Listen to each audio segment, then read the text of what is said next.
not all locomotives went for scrap.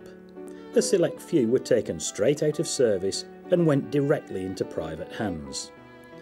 Artist David Shepherd was one of the few people lucky enough to be in a position to buy his very own locomotive. If I'm known at all, I'm known as the bloke who paints elephants.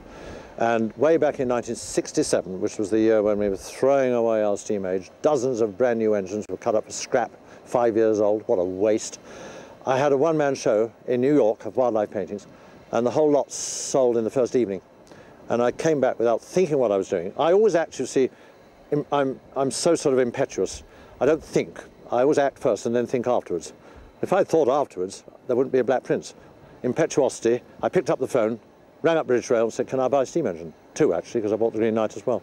And they said, good Lord, if you're stupid enough to buy 2, why do you want 2? And anyway, the long story of it was that on that phone call, I bought Black Prince for £3,000. But, and it's a very big but, it's a different world now. And perhaps people don't realise the extent to which we have taken on a horror story in a sense, because Black Prince, whilst I love her, has given me all my grey hairs, all my worry, all my bank overdrafts. Why my wife is still married to me, I don't know, I don't understand. She's cost a monumental amount of money. And now she's, as I speak, due for an overhaul in probably 2 months' time. The boiler comes off for the first time ever, and it's costing probably £60,000. We are appealing for money now to help her restoration, because I can't afford it. She's owning her own keep now.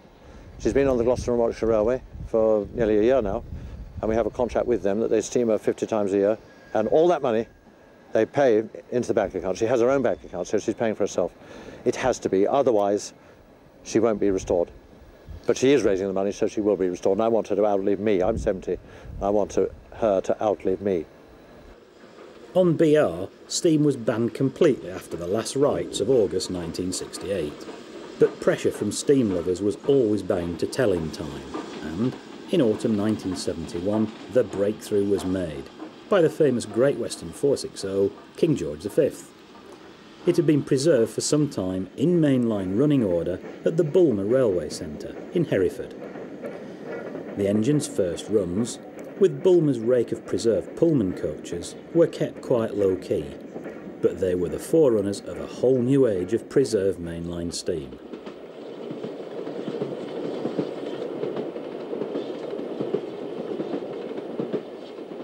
The delightful Welsh Marchers line between Newport, Hereford and Shrewsbury was the rather unlikely venue for these historic trips. But there was plenty of interest, and the runs were a great morale booster for railway lovers everywhere.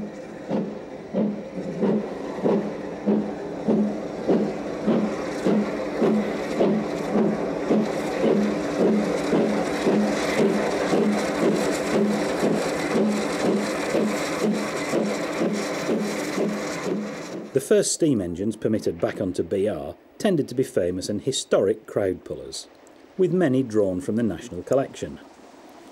With what cynics considered the bad old days of steam still in recent memory, it was absolutely vital that the engines used were reliable and in top-rate mechanical order. Even so, Hardwick, built in 1892, makes an unlikely pairing with Evening Star, built in 1960. The Great Western Pendennis Castle was preserved privately.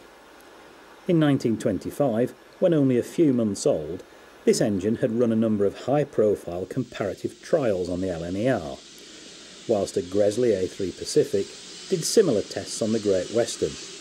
Pendennis Castle came out on top. In the 1970s, this famous engine was sold for preservation in Australia, but happily it is now back home once more.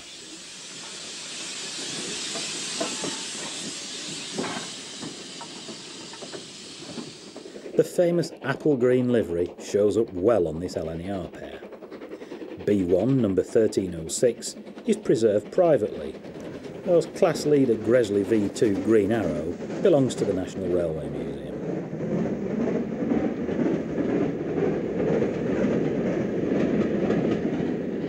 Double heading of steam specials was commonplace at this period.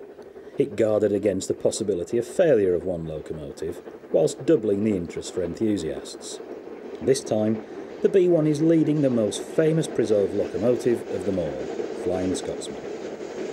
The first two vehicles are restored wooden-bodied LNER carriages, a practice no longer permitted on the rail track network.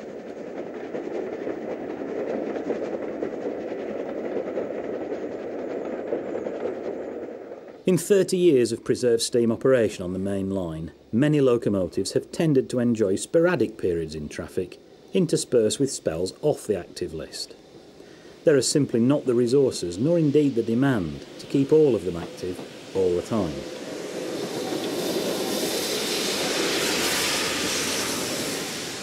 Over the years, the number of main line routes cleared for steam running has steadily improved.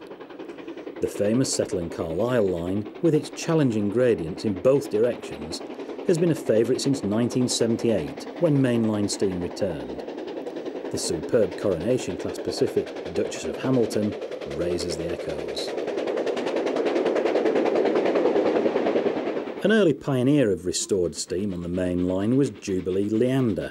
Withdrawn in 1964, it languished in Barry Scrapyard for 8 years, before private rescue and then overhaul at British Rail's Derby workshops. Streamlined A4 Pacific Sir Nigel Gresley ran for many years in original Garter Blue as number 4498.